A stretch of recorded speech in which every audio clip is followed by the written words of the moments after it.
महिला और बाल विकास समिति से दुर्व्यवहार, विशेषाधिकार समिति के आदेशों की अवहेलना। इन मामलों में जयपुर विधानसभा में सर्वसम्मति से विशेषाधिकार हनन समिति की रिपोर्ट स्वीकार करते हुए रत्ना को 1 महीने कठोर कारावास की सजा सुनाते हुए और समिति को खामियों की जांच जारी रखने के आदेश दिए। समिति की रिपोर्ट पर चर्चा के बाद सरकारी मुख्य सचेतक रघु शर्मा ने स्वीकार करते हुए रत्ना को जेल भेजने का प्रस्ताव रखा। नोटिस के बावजूद रत्ना को पेश नहीं करवाने के जिम्मेदार डीजीपी और आईजी पर कार्रवाई करने के बावजूद समिति ने उदारता बरती है, लेकिन तलब करने के बाद समिति के समक्ष उपस्थित नहीं होने से खफा विधानसभा अध्यक्ष दीपेंद्र सिंह शेखावत ने मामले को विशेषाधिकार हनन समिति को सौंप दिया। बात के लिए दोषी माना कि लगातार उसको 2 साल से समन कर रहे हैं। पुलिस को भी सूचना दी इसको गिरफ्तार करके उपस्थित किया जाए, लेकिन नहीं हुई और न पुलिस उसको गिरफ्तार करके उपस्थित, पुलिस को भी सूचना दी इसको गिरफ्तार करके उपस्थित किया जाए, लेकिन नहीं हुई और न पुलिस उसको गिरफ्तार करके उपस्थित कर पाई और इसके कारण से समिति ने उसको 30 दिन की कठोर कारावास की सजा विधानसभा की समिति ने सिफारिश की। हाउस ने उस पर डिस्कशन मांगा और डिस्कशन में सभी पक्ष और विपक्ष ने विधानसभा की समिति की और विधानसभा की जो अवहेलना की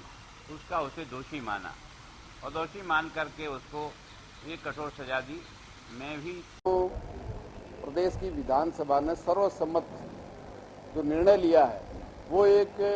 इस जनतांत्रिक व्यवस्था को बचाने के लिए सबसे बेहतरीन है। न केवल रत्ना गुप्ता ने बल्कि 2 साल तक लगातार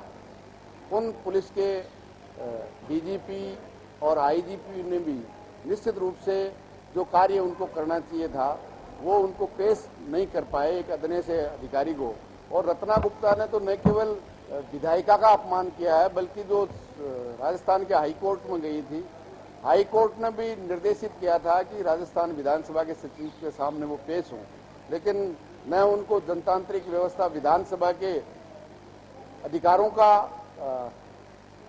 हनन करने का बल्कि प्रदेश की उच्च न्यायालय का भी निर्णय का अपमान किया। और मैं समझता हूं पहली बार राजस्थान की विधानसभा ने जो ऐतिहासिक निर्णय इस जनतांत्रिक व्यवस्था में विधायिका का अपमान करने वालों को निश्चित रूप से एक सजा मिलनी चाहिए, उनको सजा दी है। और जो पुलिस के डीजीपी और आईजीपी हैं जिन्होंने इस कार्य में कोताही बरती है उनके लिए पेंडिंग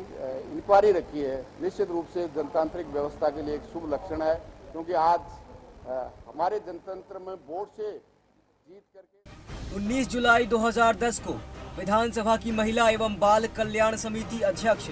सूर्यकांता व्यास गांधी नगर थाने का औचक निरीक्षण करने पहुंची तो महिला इंस्पेक्टर रत्ना गुप्ता ने अपमान करते हुए कोई जानकारी नहीं दी, जिसकी शिकायत व्यास ने विधानसभा की विशेषाधिकार समिति से की। फिर समिति ने 4 बार समन भेजकर समिति के समक्ष पेश होने का आदेश दिया, लेकिन गुप्ता ने समिति के समक्ष पेश होने के बजाय कोर्ट में चुनौती देने का रास्ता चुन लिया। देश की डेमोक्रेसी के जो रूल्स रेगुलेशन है उनको कोई भी अधिकारी तोड़े तो उसको दंडित किया जाए, कोई एमएलए एमपी का अपमान करे और अपने आप को उनसे बड़ा समझे तो उनको दंडित किया जाए, जिससे लोकतंत्र सुरक्षित रह सके। आप तो लोकतंत्र के जो सिस्टम है, रूल्स रेगुलेशन है। हालांकि रत्ना गुप्ता पर कार्रवाई ने पुलिस महकमे में हलचल मचा दी है, तो रत्ना की बहन उषा गुप्ता ने आदेश को गैर कानूनी बताते हुए ईमानदार अधिकारी के खिलाफ साजिश रचने का आरोप लगाया, जबकि स्पीकर ने वारंट जारी करते हुए डीजीपी को रत्ना को गिरफ्तार करने का आदेश दिया है, जबकि रत्ना को मामले में अपील का अधिकार भी नहीं है